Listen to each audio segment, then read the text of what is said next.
Bueno, pues buenos días, vamos a comenzar la clase de miocardiopatías. Mi coordinador es el doctor Julio Erminger y la revisión que se hizo fue de los artículos de la AJA. Con la flechita. Ahí está.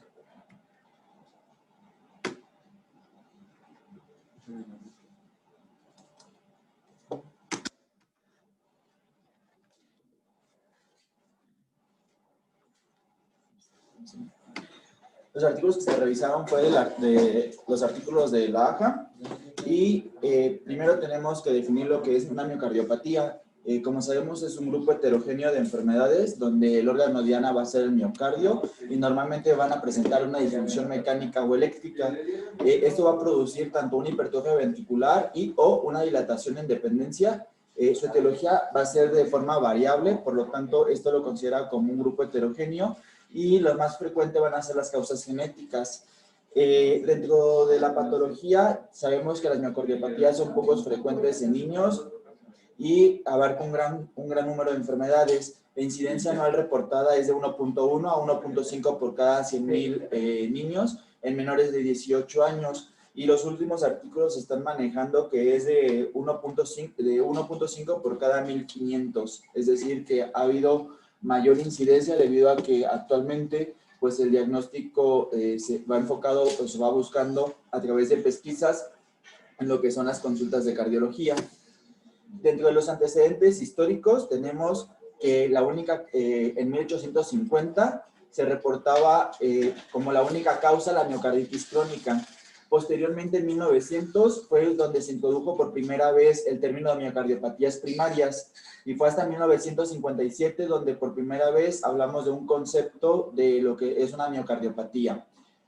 Y es hasta 1968 donde la OMS toma parte y refiere que todas las miocardiopatías en un momento de la vida o en un momento de la evolución natural de la enfermedad terminan con cardiomegalia y insuficiencia cardíaca y son las bases que establece la OMS para empezar a identificar las miocardiopatías. En 1980 se establece por primera vez una clasificación tanto morfológica, que ya se había establecido por la OMS, y se agrega una clasificación etiológica y fisiológica. Sin embargo, actualmente esas clasificaciones están obsoletas y en 1995 con una revisión que se hizo en conjunto hasta en el 2006, la OMS empieza a establecer etiologías moleculares o factores genéticos secundario a la nueva era molecular que pues, estamos viviendo.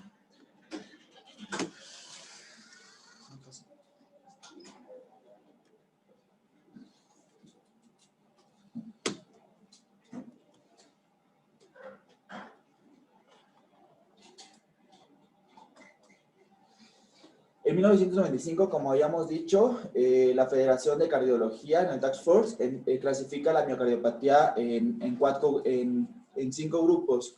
Primero, la miocardiopatía dilatada, la miocardiopatía hipertrófica, la miocardiopatía restrictiva y la ritmogénica del ventrículo derecho, que esta última actualmente ya se considera como displásica y que es un grupo donde hay miocardiopatías no clasificables. Posteriormente, pues como habíamos dicho, después del 95, con la era molecular, empieza a haber una segunda clasificación y una revisión, la cual se publicó en el 2006. Esta evolución habla de que en el 2006, un artículo nuevamente de la Asociación Americana de Cardiología, de una variedad superpuesta, y esto trae consigo que la mayor parte de las miocardiopatías, de cierta forma, o durante su evolución natural de la enfermedad, pueden evolucionar hacia otra miocardiopatía, como lo es las mitocondriales, por ejemplo, la miocardiopatía neonatal de tipo hipertrófica, si es de origen mitocondrial, pueden desarrollar una miocardiopatía dilatada. Al igual la no compacta puede desarrollar una miocardiopatía dilatada o una miocardiopatía hipertrófica. Esto es muy frecuente, por ejemplo, en el Danon, como sabemos, a veces desarrollan una miocardiopatía inicial arritmogénica y a lo último terminan en una dilatada. Y esta clasificación o esta evolución se habla de una variedad mixta. De acuerdo a la parte genética, tenemos en este cuadro que muchos factores genéticos van a interferir en diferentes tipos de miocardiopatías y al igual dentro de los mismos genes, dentro de los mismos locus de estos genes puede dar un mismo tipo de fenotipo de miocardiopatía. Posteriormente, en el 2014, se vuelve a tomar una clasificación que es como que la que actualmente o la última que tenemos en la literatura, donde vamos a clasificar las miocardiopatías primarias y las miocardiopatías secundarias. Teniendo en cuenta las miocardiopatías primarias, vamos a dividir en tres grandes grupos. La primera son las genéticas, las segundas son las mixtas y las últimas son las adquiridas. Dentro de las genéticas vamos a tener o vamos a abordar lo que son las miocardiopatías hipertróficas, la ritmogénica o la displásica del ventrículo derecho, la no compacta, y vamos a tener un grupo específico que prácticamente salen fuera de este tipo, como son las del Danon, que ya habíamos mencionado, que son las de depósito de glucógeno, y los defectos conductuales o de arritmias, y las miopatías mitocondriales. También tenemos en este grupo las granulopatías, como es el síndrome de Cute largo, el síndrome de Brugada, etcétera. Dentro de las mixtas tenemos a la miocardiopatía dilatada y a la miocardiopatía restrictiva. Y dentro de las adquiridas, pues principalmente son las inflamatorias, son miocarditis, la de Takotsubo, la de peripartum, que esa pues no entra dentro de la edad pediátrica, y las inducidas por taquicardia, entre otras.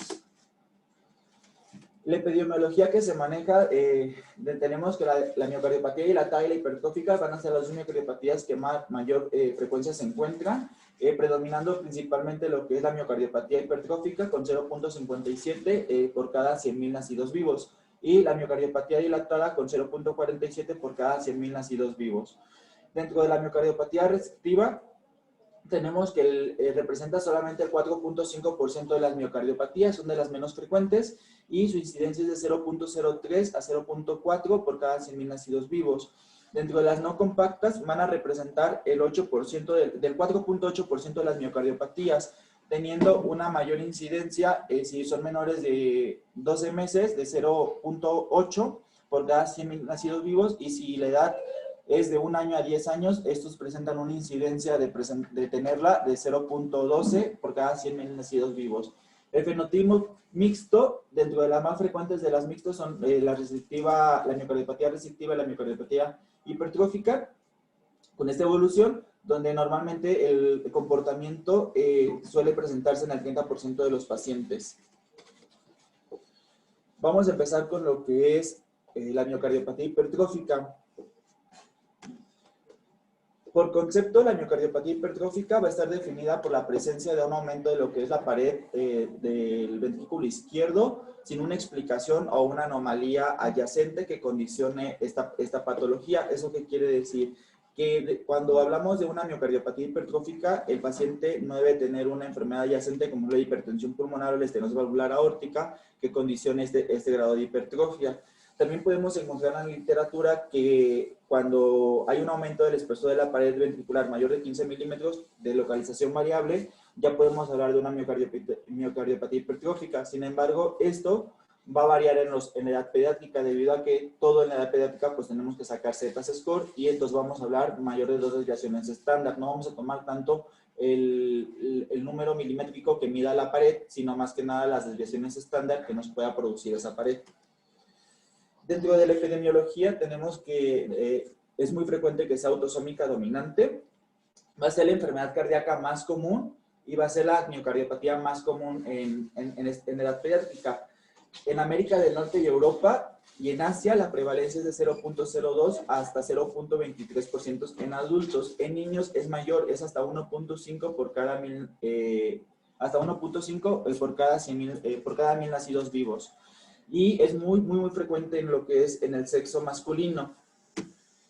Dentro de la etiología vamos a dividirlas en dos grupos, una etiología de origen sarcomérico y otra etiología de no origen sarcomérico. Dentro de las de origen sarcomérico vamos a tener que hasta el 60% van a tener alguna anomalía en la ocasión en las mutaciones genéticas, principalmente aquellos que codifican la cadena pesada de la betomiosina, que es el gen MYH7, y la otra va a ser la proteína C de la miosina, que es el MYBPC3. Estas dos alteraciones genéticas van a corresponder en su mayor parte a que produzcan una miocardiopatía hipertrófica.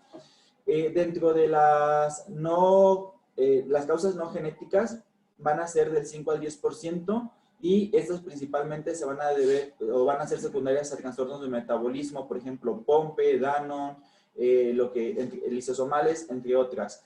Y del 25 al 30% quedan fuera y van a ser de origen idiopático.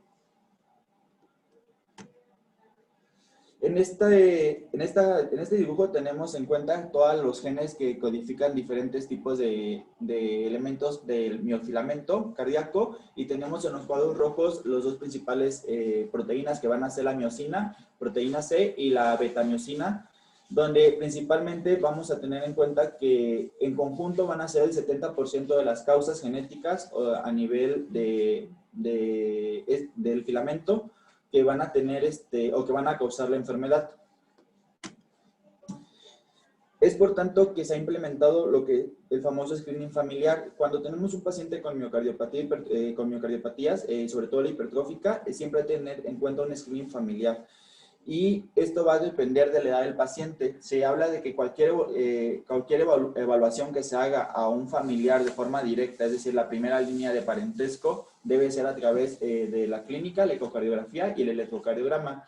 Posteriormente, hay que clasificar a los pacientes si tienen menor de 12 años y mayores de 12 años. Esto es importante debido a que los pacientes que presentan menos de 12 años, el screening va a ser opcional, debido a que normalmente no suelen presentarse en este grupo etario según la literatura, y solamente se le va a realizar el screening a aquellos pacientes que presenten antecedentes en la primera línea familiar de muerte prematura, secundaria a miocardiopatía hipertrófica, o que el paciente sea un atleta de alto rendimiento, que el paciente haya tenido síntomas de insuficiencia cardíaca, o que se observe hipertrofia ventricular izquierda, ya sea electrocardiográficamente o ecocardiográficamente, o se sospeche de algún fenotipo de superposición en el paciente. Si los pacientes son mayores de 12 años, se habla de que la evaluación debe hacerse cada 12 a cada 18 meses. Anteriormente se tenía en cuenta que los pacientes mayores de 12 años, el screening familiar se realizaba hasta los 21 años y posteriormente ya no se les realizaba. Sin embargo, se ha visto que en los pacientes mayores de 21 años pueden presentar miocardiopatías. Entonces, este grupo de etario vuelve a integrarse a lo que es el screening familiar, y hay que iniciar el screening cuando presenten síntomas o, en su defecto, cada 5 años a través de eco bidimensional, resonancia magnética y electrocardiograma. Los intervalos pueden ser más frecuentes si tenemos antecedentes de cursos malignos. Los cursos malignos van a ser aquellos pacientes que presentan algún diagnóstico temprano en la primera infancia, o aquellos que presentan una miocardiopatía hipertrófica de inicio tardío, es decir, después de los 21 años. Vamos a tener características morfológicas dentro de lo que es la miocardiopatía hipertrófica. Van a tener 3 características principales este tipo de miocardiopatía, que va a ser un engrosamiento asimétrico de lo que es el septum interventricular, el movimiento sistólico anterior de la valva septal, también llamado SAM por sus siglas en inglés, y la desorganización de las fibras musculares, que lo podemos ver en estudios histopatológicos. Dentro de la hipertrofia del ventrículo izquierdo, vamos a tener diversos patrones de hipertrofia del ventrículo izquierdo. En la imagen podemos ver un corte, viene siendo coronal, donde podemos evaluar lo que es el septum. En la porción más superior tenemos lo que es el septum anterior, donde se ve adelgazado, y la porción posterior se ve un septum más engrosado. Este engrosamiento generalmente es asimétrico y es mayor de un segmento de la pared. Puede producir una hipertrofia difusa y puede involucrar hasta la pared libre del ventrículo izquierdo. El diagnóstico va a estar basado en ecocardiografía bidimensional o resonancia magnética nuclear. La resonancia magnética va a ofrecer una ventaja sobre la visualización de áreas con hipertrofia segmentaria, sobre todo en la pared libre anterolateral, que es un área donde se puede visualizar muy poco a través del ecocardiograma. Hay que tener en cuenta que puede haber un engrosamiento de lo que es la pared, de la pared segmentaria, sobre todo en lo que es confinado al vértice del ventrículo izquierdo. Y esta miocardiopatía son de las miocardiopatías más comunes reportadas en Japón. La forma que toma la imagen es una forma de pala, y llama la atención en el electrocardiograma una inversión de la onda T con una onda R incrementada en voltajes, sobre todo en las precordiales laterales. Dentro de la válvula mitral tenemos que vamos a tener anomalías estructurales de la válvula mitral secundario a un alargamiento que existe de esta. Vamos a tener anomalías tanto del tamaño y la forma y sobre todo van a estar alteradas lo que es la válvula anterior y la válvula posterior, con un mayor predominio de engrosamiento en lo que es la válvula anterior y esta puede producir una obstrucción en el tracto de salida ventricular izquierda secundario a un movimiento anterior sistólico de la misma válvula. Cuando hablamos de obstrucción del tracto de salida ventricular izquierda, tenemos que tener en cuenta la definición que en condiciones basales el gradiente es menor de 30. Esto quiere decir que vamos a considerar una obstrucción del tracto de salida ventricular izquierda cuando hay un gradiente pico mayor de 30 milímetros de mercurio. Esta obstrucción del tracto de salida del ventrículo izquierdo hace que haya una impedancia mecánica en lo que es el flujo de salida del ventricular izquierdo. Por lo tanto, va a aumentar la presión intraventricular y esto va a aumentar la tensión que existe en la pared del miocardio. Al aumentar la tensión de la pared del miocardio, va a aumentar lo que es la demanda de oxígeno y esta demanda de oxígeno va a tener como consecuencia o va a llevar como consecuencia lo que es la disfunción del ventrículo izquierdo. Hay que tener en cuenta que cuando hay un segmento con hipertrofia, normalmente hay una menor densidad de lo que son el flujo coronario y esto también puede afectar o puede contribuir a lo que es la disfunción del ventrículo izquierdo. Entonces, teniendo en cuenta esto, podemos tener que la miocardiopatía puede ser obstructiva y no obstructiva. Cuando hablamos de obstructiva, esta puede ser dinámica y sobre todo va a ser en la sístole. Esta obstrucción puede ser por dos causas. Primera, por la hipertrofia septal asimétrica que existe, sobre todo en la porción basal, obstruyendo lo que es el tracto de salida. Y lo segundo va a ser que puede existir un movimiento de la válvula anterior de la válvula mitral hacia el septum hipertrofiado y esto producir lo que es la obstrucción. Cuando tanto sea obstructiva o no obstructiva, vamos a tener una dificultad en el llenado del ventrículo izquierdo. Esta dificultad en el llenado del ventrículo izquierdo va a estar condicionado por una disminución de la compliance del ventrículo izquierdo o una relajación en la diástole. De esta forma va a aumentar la presión telediastólica del ventricular y consigo va a aumentar la presión telediastólica y se van a igualar las presiones tanto del atrio izquierdo con el ventrículo izquierdo. Si nos vamos más retrogradamente, puede haber congestión venocapilar, datos de hipertensión venocapilar también. Cuando hablamos del SAM y obstrucción subaórtica secundario al tamaño, al grosor de lo que es el septum, tenemos que tener en cuenta que el tamaño del tracto de salida ventricular izquierdo, es decir, qué Z nos da ese tracto de salida, el patrón de distribución de la hipertrofia ventricular izquierda, si es simétrica, asimétrica, y si es asimétrica, si es más porción medial, o porción basal, o porción apical. La longitud de las valvas mitrales, como ya habíamos dicho, puede haber alteraciones con una longitud mayor en lo que es la valva anterior y la valva posterior, y también hay que tener la velocidad de eyección para ver el gradiente de obstrucción que se produzca en esta patología. La regurgitación mitral, normalmente secundaria a lo que es el movimiento anterior de la válvula mitral, es de leve a moderado. En dado caso que exista alguna insuficiencia mitral grave, hay que tener en cuenta que si la valva mitral tiene alguna anomalía intrínseca, como lo que son normalmente las válvulas mixomatosas. En esta definición, para hablar de lo que es obstrucción, tenemos que tener en cuenta si hay una obstrucción a nivel basal, es decir, si el paciente sin ejercicio o solamente se provoca la obstrucción cuando el paciente realiza ejercicio o si hay una obstrucción dinámica. Entonces, cuando el paciente presenta una obstrucción basal, es decir, en descanso, es decir, sin hacer actividad física, vamos a generar un gradiente en el tracto de salida mayor de 30 milímetros de mercurio. Cuando el paciente se refiere a una miocardiopatía hipertrófica no obstructiva, entonces el gradiente no se eleva a mayor a esta cantidad, es decir, es normalmente menor de 30 milímetros de mercurio. Sin embargo, hay que tener en cuenta que a veces las no obstructivas pueden generar obstrucción frente a la actividad física. Entonces, si hacemos una prueba de esfuerzo con un ecocardiograma de esfuerzo, posiblemente después de generar la actividad física puede elevar esta aceleración.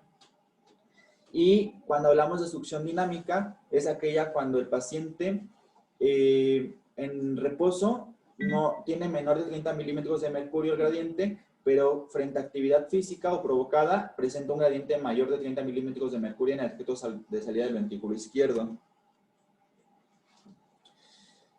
Esto es importante debido a que los pacientes que presentan libre de muerte en su seguimiento a 10 años, se ha observado que los pacientes que presentan obstrucción tienen menos probabilidades de vivir.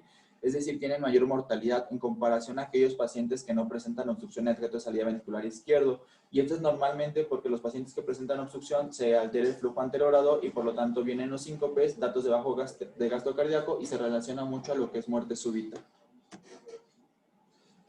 Respecto a las arterias coronarias, tenemos que el 80% de las arterias coronarias pueden ser intramurales, sobre todo en el septo interventricular, y la afección que existe a nivel de las arterias coronarias es una estrechez luminal secundario a un engrosamiento de la pared a expensas de lo que es de la capa íntima o la capa media, y esto va a llevar a la progresión de lo que es una isquemia. Normalmente suele ser una isquemia asintomática o silenciosa, y esto agudiza o progresa más lo que es la falla cardíaca.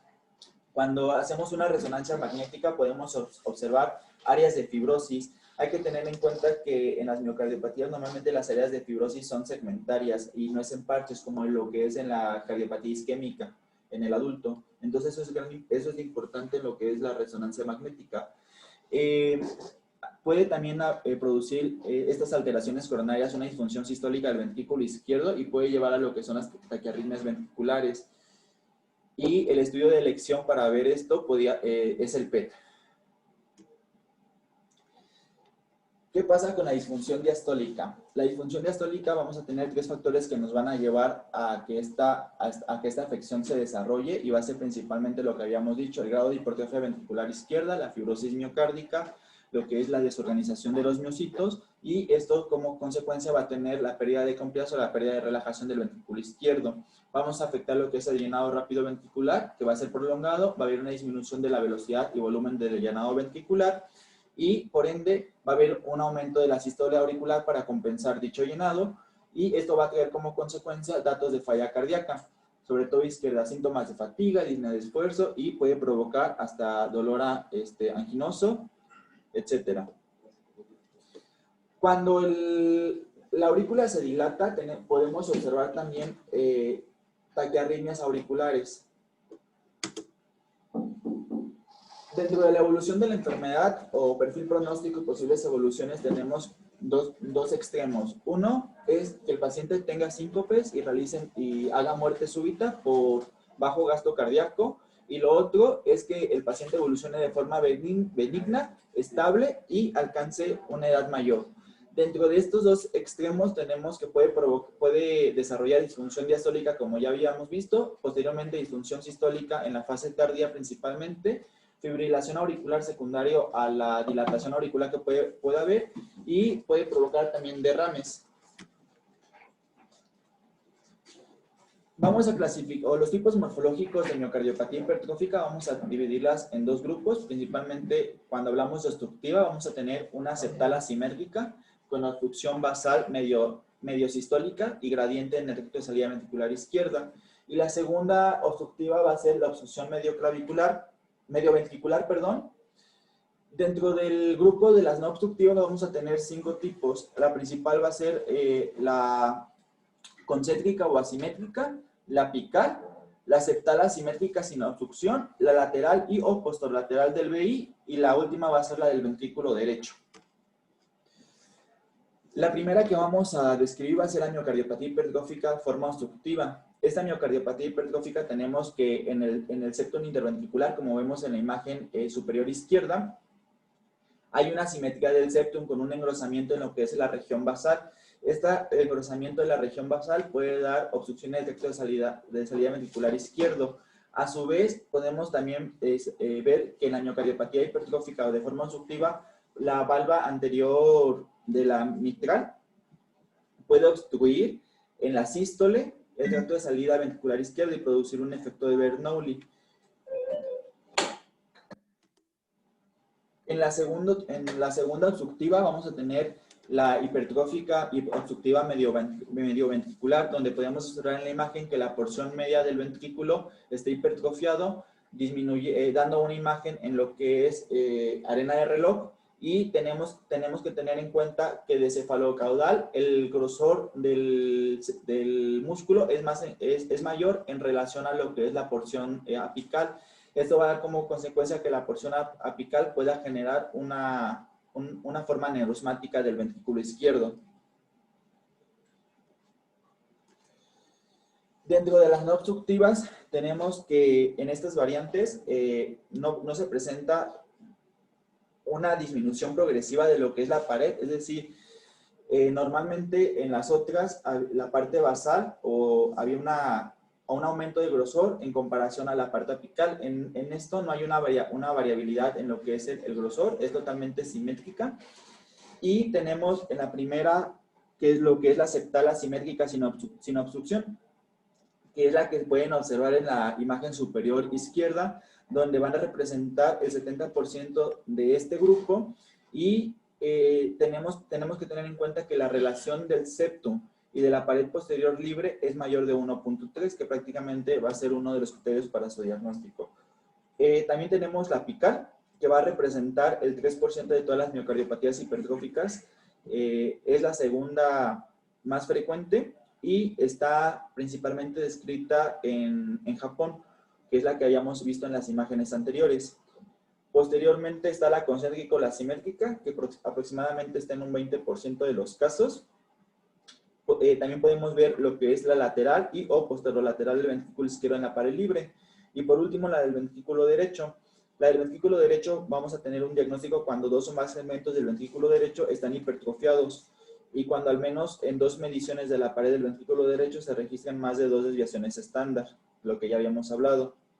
Normalmente esta se puede ver en el 44% de los pacientes, a pesar de que es una incidencia, o sea, es un porcentaje muy grande, en la literatura realmente no toma una importancia significativa. Las más frecuentes van a ser la septal asimétrica y la segunda va a ser la concéntrica simétrica. Vamos a encontrar diferencias en lo que es la miocardiopatía obstructiva y no obstructiva. Dentro de las diferencias obtenidas tenemos que en la forma obstructiva el septo interventricular va a tener un mayor espesor en su parte basal, como ya habíamos dicho, en comparación a las no obstructivas, donde el septo con mayor espesor es en la parte inferior. La segunda característica va a ser que la pared libre hay una disminución progresiva del espesor de la base a la punta, es decir, de cefalocaudal. Y las formas no obstructivas, la pared sin disminución o con disminución normal del espesor de la base de la punta. La otra característica es que en la forma obstructiva hay una mayor disfunción tanto diastólica como sistólica, evaluados por eco tisular. Y en las no obstructivas hay una menor disfunción de tanto diastólica como sistólica. El diagnóstico. El diagnóstico va a ser prácticamente por ecocardiograma y lo vamos a tener cuando tenemos un grosor de la pared del ventrículo izquierdo más de 2 desviaciones estándar mayores que la media prevista. Tenemos 2 picos de presentación, por lo tanto se comporta como un pico bimodal. A los 15 años y a los 30 años es donde más vamos a enfatizar en realizar una pesquisa de esta patología. Cuando se presenta en la edad de la infancia, es decir, menor de 10 años, pueden estar asintomáticos los pacientes. Sin embargo, puede haber antecedentes familiares de primera línea positivos para miocardiopatía hipertrófica y cuando hay antecedentes en la familia de primera línea, normalmente la evolución es muy desfavorable. La mortalidad anual se calcula entre el 5 y el 9% de este grupo etario. Cuando se diagnostica mayor a los 15 años, que a pesar de que ya están prácticamente a la adolescencia, todavía vemos pacientes de 15 y 6 años aquí en el instituto, tenemos que tener en cuenta que el diagnóstico o se debe sospechar porque el paciente normalmente presenta síncopes. Es como el dato más sugestivo de que está haciendo algún tipo de miocardiopatía. Cuando el paciente presenta síncope, tiene un valor predictivo sobre el pronóstico. Normalmente les va muy mal a estos pacientes porque tienen una gran relación con lo que es muerte súbita. Y la mortalidad en este grupo etario es de 2.5. En adultos, normalmente se diagnostica por falla cardíaca. El cuadro clínico. Como dijimos, pueden estar asintomáticos durante varios años hasta tener una disfunción ventricular y posteriormente ya desarrollar los síntomas. Y cuando estos se vuelven sintomáticos, son datos de falla cardíaca, principalmente izquierda, que son disnea de esfuerzo en el 90% de los pacientes, que es el principal síntoma referido en la consulta, ortopnea, angor o síncope. Cuando hay obstrucción del tracto de salida del ventrículo izquierdo, podemos observar lo que es un doble impulso apical sostenido intenso y un pulso bisferiens. Este pulso bisferiens es en dos momentos. El primer pulso que se palpa va a ser un pulso fuerte y el segundo pulso que se palpa va a ser un pulso más débil. Y esto es secundario a la obstrucción del tracto de salida ventricular izquierda y el objetivo es mantener el gasto cardíaco. Posteriormente también podemos observar, podemos auscultar un soplo mesosistólico eyectivo que es secundario a la obstrucción del tracto de salida del ventricular izquierdo y podemos observar cuando está afectada la compliance del ventrículo izquierdo un S3 y un S4. En la radiografía de tórax es una radiografía inespecífica, no hay un dato característico de esta patología, sin embargo puede tener una cardiomegalia de intensidad variable que puede ser desde normal, si estamos en las primeras fases, o una cardiomegalia extensa de cavidades izquierdas de gran importancia si estamos en unas fases más avanzadas. El flujo pulmonar puede ser normal y en casos muy avanzados donde la compliance y hay una disfunción diastólica del ventrículo izquierdo, puede haber datos de congestión venocapilar y puede desarrollarse datos de hipertensión venocapilar. En el electrocardiograma, el 90% de los electros son anormales. Podemos ver ondas P con crecimiento atrial izquierdo. El PR puede ser normal o podemos encontrar también datos de bloqueo AB de primer grado, que este bloqueo va a ser secundario a la fibrosis miocárdica que existe. Podemos observar datos de hipertrofia ventricular izquierda con bloqueos de rama izquierda del haz de His o datos de hipertrofia ventricular derecha en lactantes solamente. También puede haber datos de necrosis miocárdicas como ondas Q en D1, ABL, B4 y B6. Y el eje normalmente está a la izquierda, secundario a la hipertrofia que existe en este ventrículo, y puede haber alteraciones de repolarización ventriculares con inversión de onda T.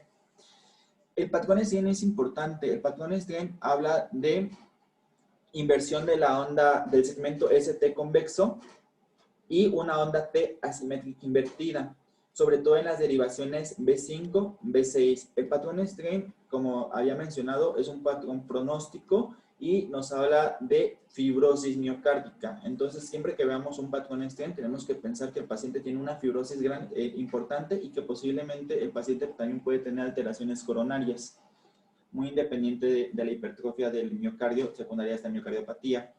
Dentro de las arritmias más frecuentes vamos a tener en cuenta las extrasístoles ventriculares, que se presentan en más del 80% de los pacientes. También una taquicardia ventricular no sostenida entre el 25 y el 30% de los pacientes. Y la fibrilación ventricular, la taquicardia supraventricular en el 40% de los pacientes. Y hay que tener en cuenta que la fibrilación atrial puede ser focos de tromboembólicos.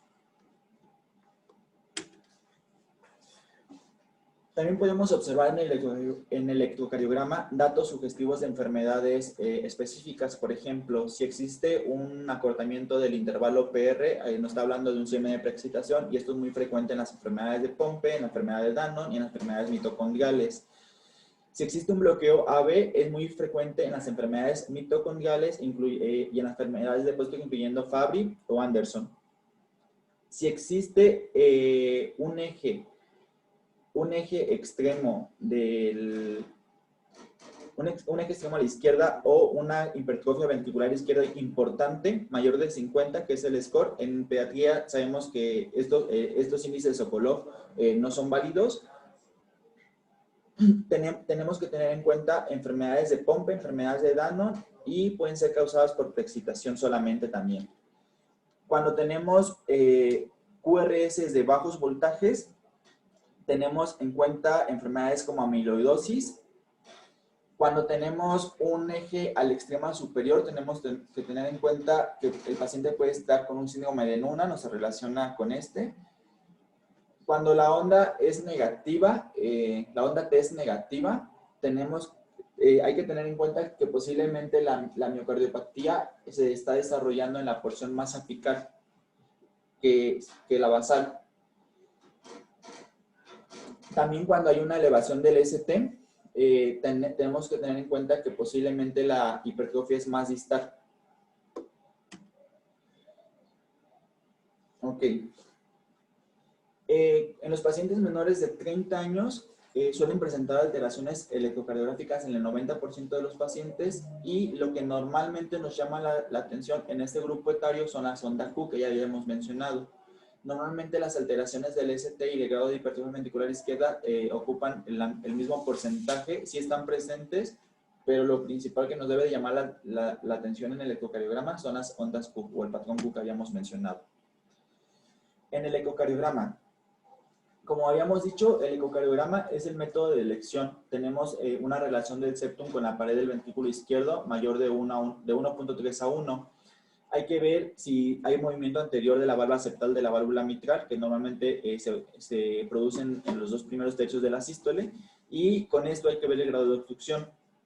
Por ende, hay que medir el gradiente del ventrículo izquierdo a la aorta, y también hay que ver la función de la válvula mitral. Tenemos en la imagen un flujo de diagrama cuando realizamos un ecocardiograma, cuando no tenemos un gradiente pico en el decreto de salida de ventrículo izquierdo mayor de 50 milímetros de mercurio, hay que iniciar tratamiento para esa obstrucción.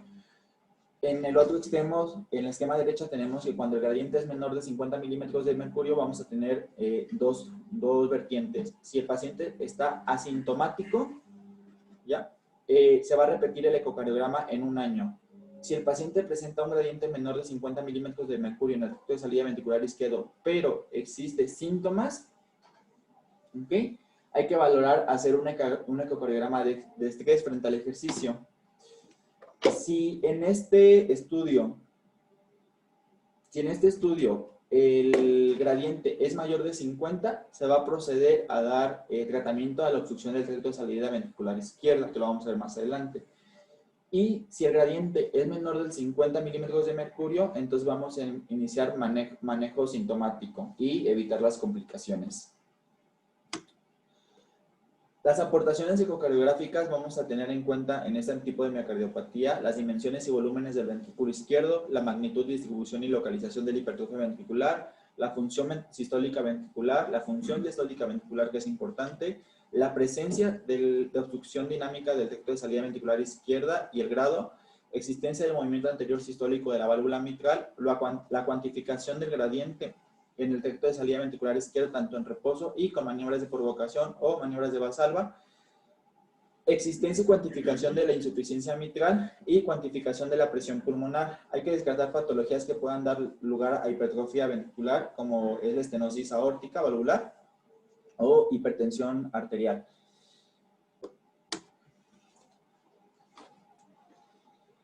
En la imagen superior izquierda tenemos 4 cámaras donde podemos observar una hipertrofia de lo que es el septum interventricular con predominio de lo que es basal en comparación a la apical. En 2 cámaras podemos observar misma imagen con un predominio de lo que es la hipertrofia del septum de predominio basal y medial en comparación a lo que es la apical.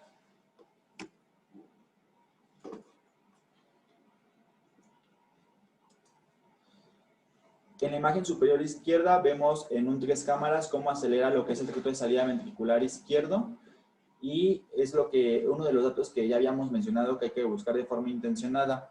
En la porción inferior, en la imagen inferior, tenemos en cuenta la misma obstrucción y cómo hay un movimiento anterior sistólico de lo que es la válvula septal, de la válvula mitral.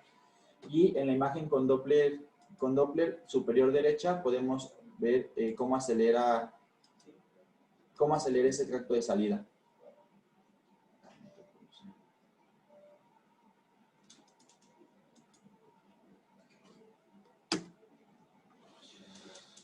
En el modo M podemos observar cómo se observa un engrosamiento de lo que es el septum interventricular, y acuérdense que hay que medirlo y posteriormente llevarlo a los Z-score. Teniendo más de 2 desviaciones de Z-score, estamos frente a un dato de hipertrofia, de una miocardiopatía hipertrófica. Respecto al tracto de salida ventricular izquierdo, habíamos dicho que teníamos que tener un gradiente que normalmente es un gradiente pico. En este caso, la imagen de superior derecha muestra un gradiente máximo de 216, que es totalmente obstructivo y que en ese paciente se tuvo que haber dado manejo a esa obstrucción, de acuerdo al flujo de diagrama que habíamos visto anteriormente. A estas miocardiopatías también se les puede realizar una resonancia magnética nuclear. Sin embargo, en la resonancia es un estudio que ha venido ganando auge en las miocardiopatías y su principal indicación es ver otras anomalías asociadas a las miocardiopatías, sobre todo morfológicas y funcionales, ver el grado de fibrosis que tiene esa miocardiopatía y ver cálculos hemodinámicos, principalmente volúmenes telediastólicos. El cateterismo. El cateterismo va a estar enfocado solamente a un enfoque terapéutico y se va a realizar antes de llevarlo al trasplante cardíaco. Realmente no tiene alguna otra indicación dentro de este grupo de enfermedades y vamos a tomarlo con reserva. El tratamiento va a ser encaminado principalmente a lo que es la falla cardíaca, va a ser nuestro principal pilar de tratamiento. Hay que tener en cuenta que el tratamiento no altera la historia natural de la enfermedad, sino solamente va a mejorar la parte sintomática y vamos a utilizar beta bloqueadores para la disminución de la contractilidad del ventrículo izquierdo y en segunda opción los calcioantagonistas. La dosis de propanolol es de 2 a 6 miligramos kilo día y en los anticálcicos tenemos en cuenta que es el verapamilo como el que más se utiliza. Va a retrasar lo que es la progresión de la enfermedad y solamente va a estar indicado en pacientes con pobre tolerancia a los betabloqueadores. Siempre está contraindicado el uso de anticálcicos cuando hay una presión telediastólica del ventrículo izquierdo elevada en reposo o el paciente presenta edema agudo pulmonar o riesgo de realizar una muerte súbita. Los pacientes que tengan una disfunción tanto sistólica y una disfunción diastólica, tenemos que agregar digitálicos y diuréticos con el objetivo de disminuir esa precarga. Y la disopiramida va a reducir lo que es la severidad de la obstrucción, aumenta la tolerancia al ejercicio y mejora los síntomas. La miodaronina se va a dar como preventivo para arritmias malignas cuando tenemos factores de riesgo para desarrolladas o cuando tenemos algún Holter con una taquicardia ventricular sostenida también o algún otro tipo de arritmia maligna.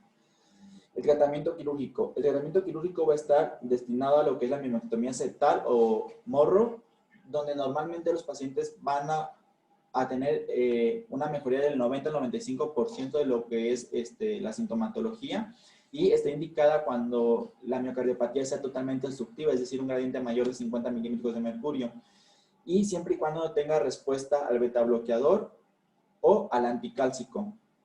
Lo único que se le puede ofrecer si las válvulas están displásicas o están muy alargadas, una aplicatura de lo que es la válvula mitral con una plastía de la misma. También tenemos una ablación con alcohol. Va a estar indicada solamente cuando hay una contraindicación quirúrgica de la mioectomía. Normalmente los pacientes mejoran hasta un 80% de la sintomatología y hay que tener en cuenta que posteriormente a esta ablación pueden desarrollar bloqueos AB de tercer grado. Y la mortalidad frente a la ablación es menor al 1%. Posteriormente tenemos el marcapasos bicameral, que va a estar destinado a aquellos pacientes que tengan contraindicación quirúrgica y contraindicación a la ablación con alcohol. La mejoría de los síntomas es del 20%. Y por último, pues todos los pacientes en algún momento de la enfermedad van a requerir trasplante cardíaco. Estos pacientes que van a requerir trasplante cardíaco van a ser aquellos que ya se agotaron o todos los medios, todas las partes médicas anteriormente mencionadas o cuando la fracción de eyección del ventrículo izquierdo es menor del 50% con una clase funcional de 3 a 4. A pesar de terapia médica óptima y que los pacientes, a pesar de todo esto ya comentado, sigan teniendo síntomas refractarios de falla cardíaca. Dentro de los riesgos de muerte súbita vamos a tener en cuenta que van a existir los pacientes que tengan este tipo de enfermedad, un mayor riesgo de muerte súbita. Tenemos en cuenta que en la gráfica de abajo, que el porcentaje de los pacientes pediátricos menores de 15 años a que desarrollen una muerte súbita es menor. Está reportado en la literatura del 4 al 6% de estos pacientes pueden desarrollar muerte súbita. Sin embargo, hay que tener en cuenta la pirámide que está en la parte de arriba, en la parte superior, donde van a existir un grupo de pacientes que tengan mayor factor de riesgo para desarrollar una muerte súbita, sobre todo es aquellos pacientes que tengan disfunción sistólica menor del 50%, que tengan una gran hipertrofia del ventrículo izquierdo, donde tengan familiares, historial familiar positivo para miocardiopatía hipertrófica y que tengan antecedentes de muerte súbita este grupo de pacientes, o aquellos pacientes que tengan síncopes sin otra causa aparente, es decir, que sean secundarios pues, propiamente a lo que es la miocardiopatía hipertrófica, secundaria a un grado de obstrucción. Con esto vamos a ver la siguiente gráfica, el siguiente flujo de diagrama. Este flujo de diagrama resalta en rojo los componentes del sustrato arritmogénico, los que están en la parte izquierda, como es la desorganización miofibrilar, la fibrosis, la enfermedad de pequeños vasos, los puentes intramiocárdicos, la hipertrofia y las anomalías primarias valvular mitral, van a ser sustratos primarios. Posteriormente, los que están en el centro o más a la derecha van a ser sustratos adquiridos, como es la dilatación auricular y respuestas vasculares anormales.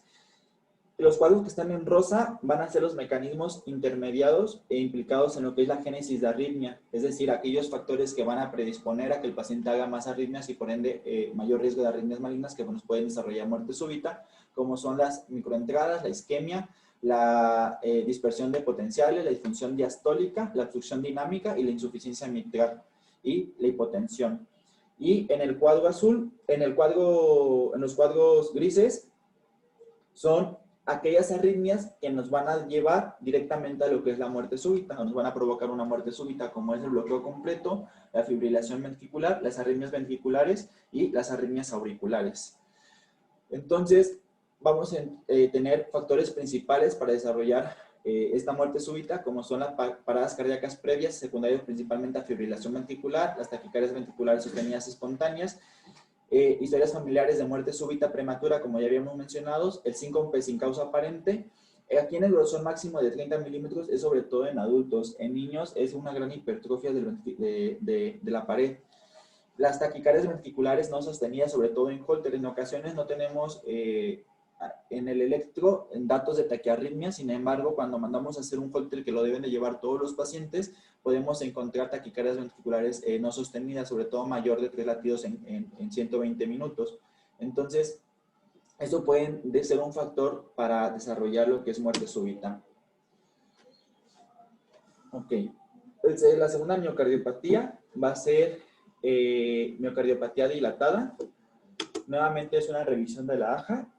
Como definición tenemos que se define con la presencia de un ventrículo izquierdo dilatado con disfunción sistólica en ausencia de una causa hemodinámica que pueda producir esta dilatación o disfunciones existentes, como son la sepsis, incluidas en la parte fisiológica.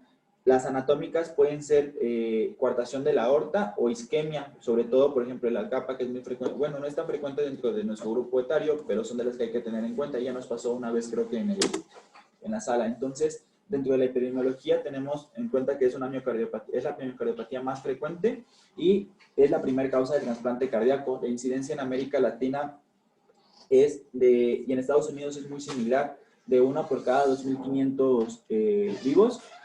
Es muy frecuente en hombres, con una relación de 1.4 a 1 en menores de un año. Y la sobrevida es del 87% en el primer año de vida y del 83% a los 5 años de vida. Realmente, pues, la mortalidad es muy poca. Dentro de la etiología tenemos los factores idiopáticos, que principalmente van a ser genéticos y secundaria toxinas. Y las causas infecciosas, dentro de las causas infecciosas principalmente van a ser las virales, teniendo en cuenta el grupo de adenovirus, Coxsackie A, Coxsackie B, CMV, Epstein-Barr, virus herpes 6, parvovirus B19 y varicela. Tenemos también las causas inflamatorias autoinmunes, como es lupus, esclerodermia, dermatomiositis, etc. Y las causas neuromusculares, principalmente las distrofias de Becker o de Duchenne, entre otras.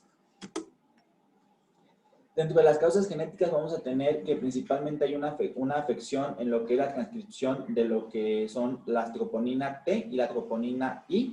Estos genes van a ser el TN13 y el TNT2, y también nuevamente vuelve a participar la betamiosina, que ya la habíamos visto en la miocardiopatía previamente descrita. También tenemos aquellas afecciones que afectan a nivel del núcleo, como son la lámina A y la lámina C, y aquellos pacientes que tienen canalopatías. La fisiopatología, el 42% de los pacientes es secundaria a una miocarditis y el 26% es secundaria a una enfermedad neuromuscular.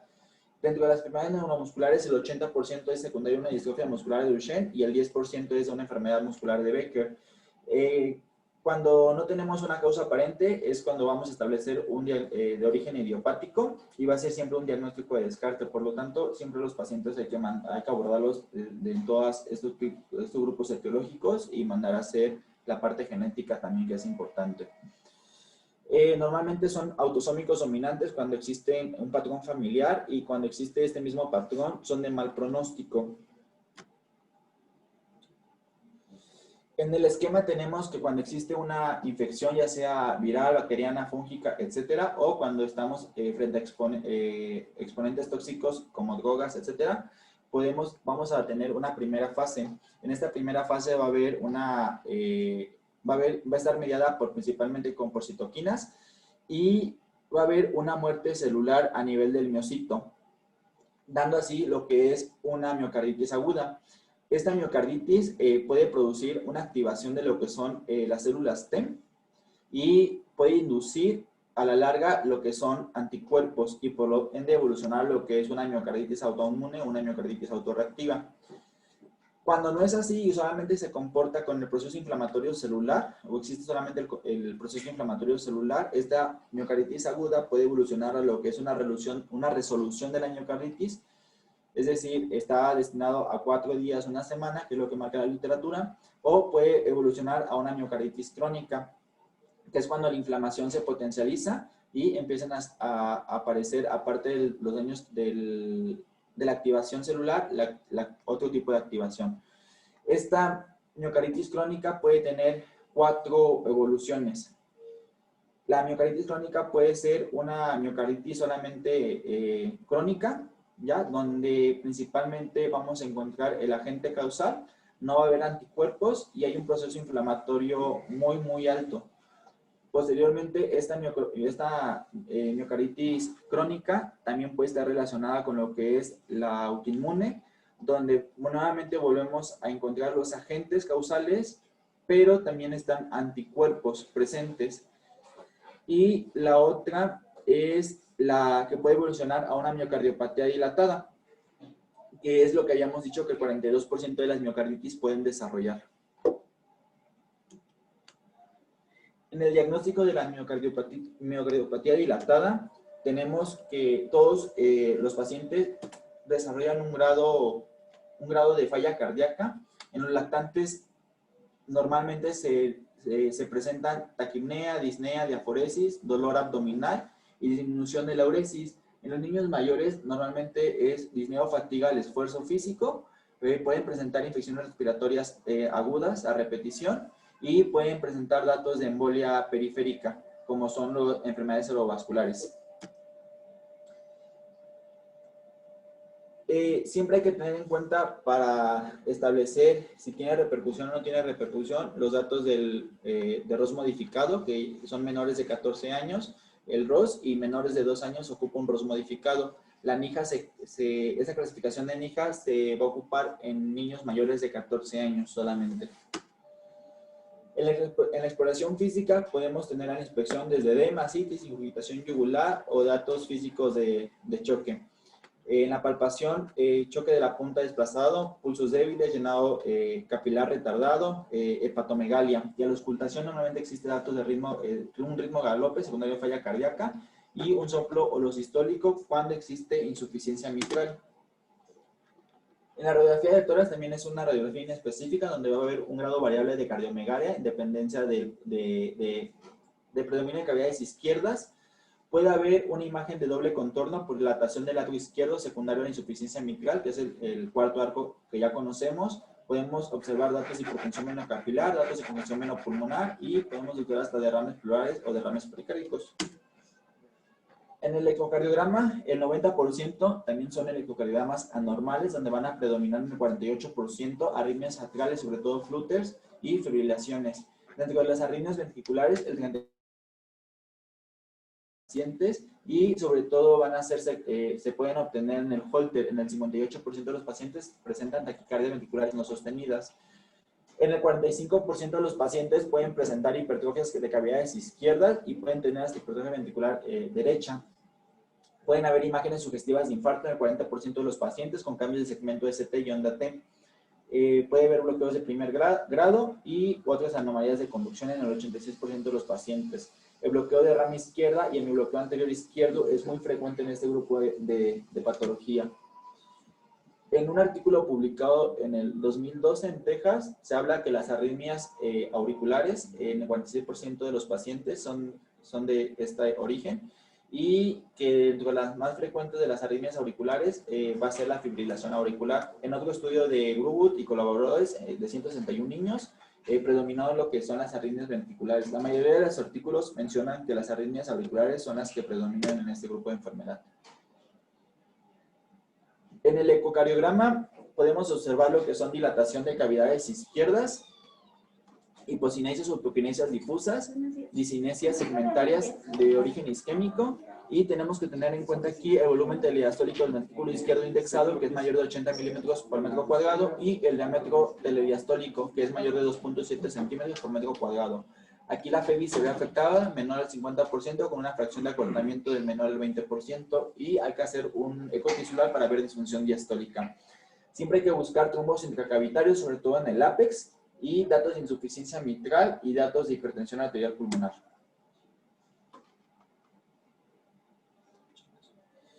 En la primera imagen superior derecha es un subcostal donde podemos observar que el ventrículo izquierdo predomina sobre el ventrículo derecho. Y en el superior derecho podemos observar cómo el ventrículo izquierdo se observa agrandado, dilatado. Al igual que en el imagen inferior o central, donde podemos observar en un eje corto cómo el ventrículo izquierdo está de mayor tamaño que el ventrículo derecho.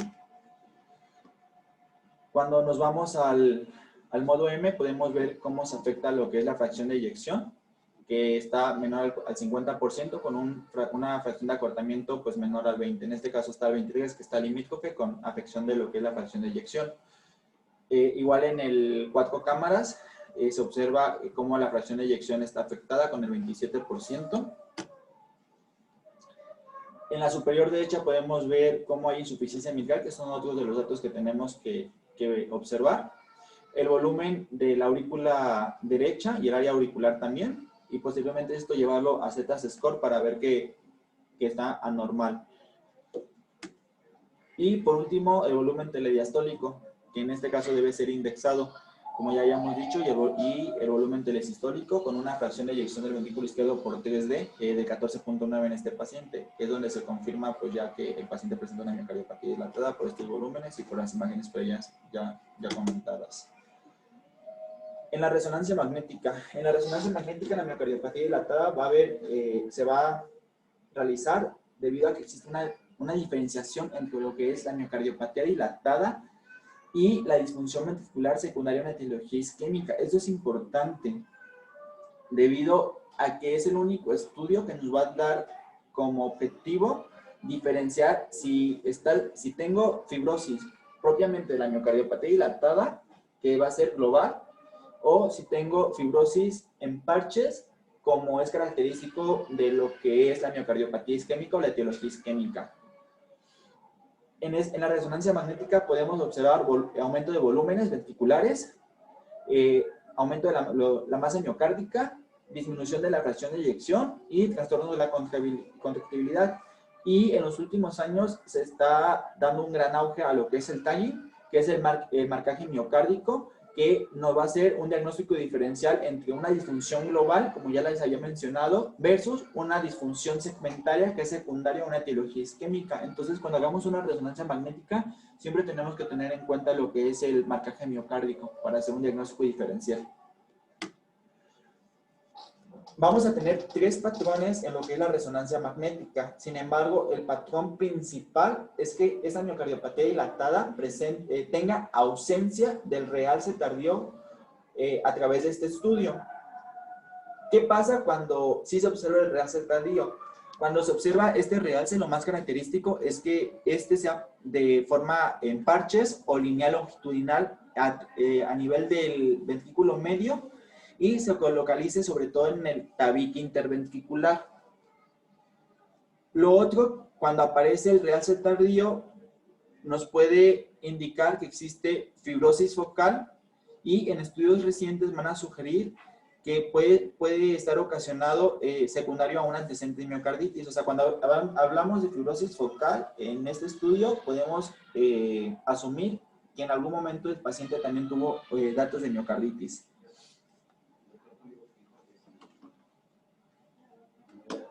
¿Cómo? ¿Se va a dividir la clase? Sí.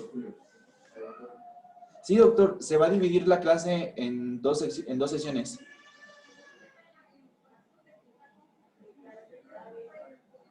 ¿Comentó algo? Sí, ahí en el chat. ¿Dónde estás?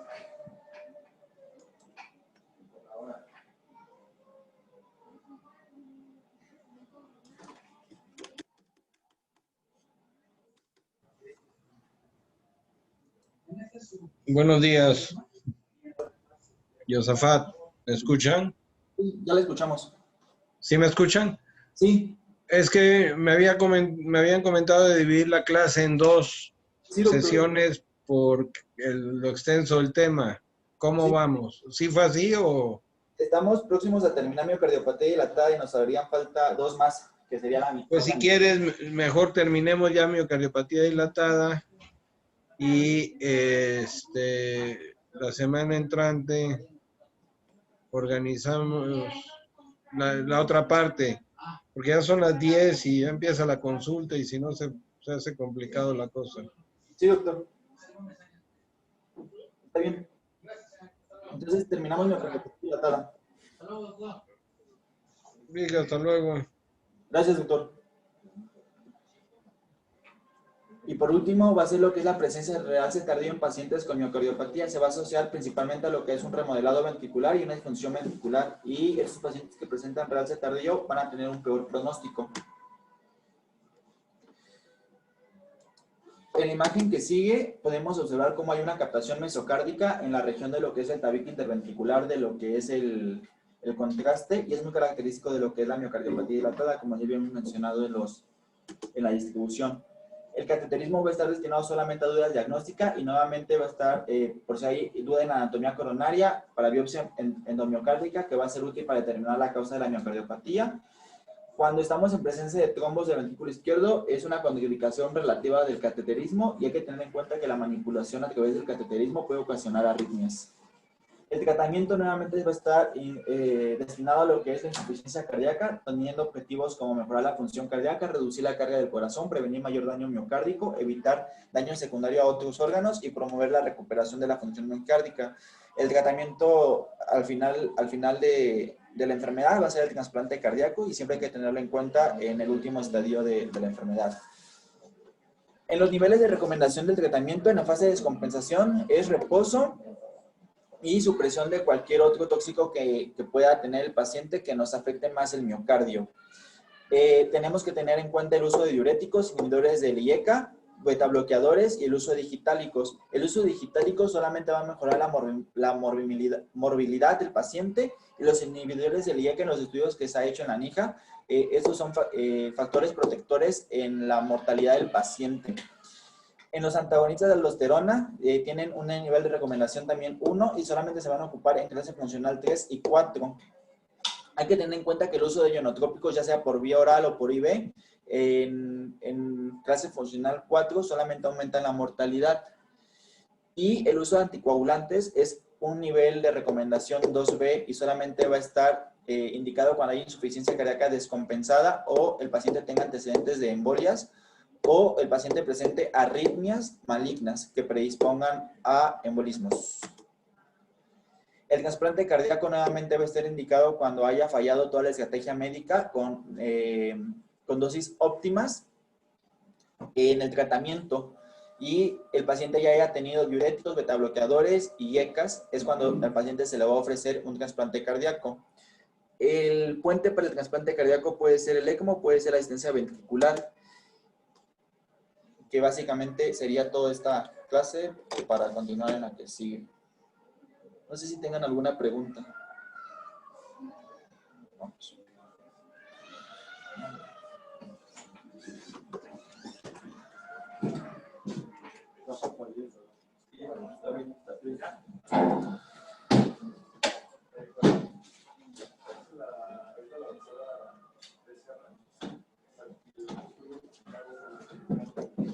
¿Quién está de guardia hoy?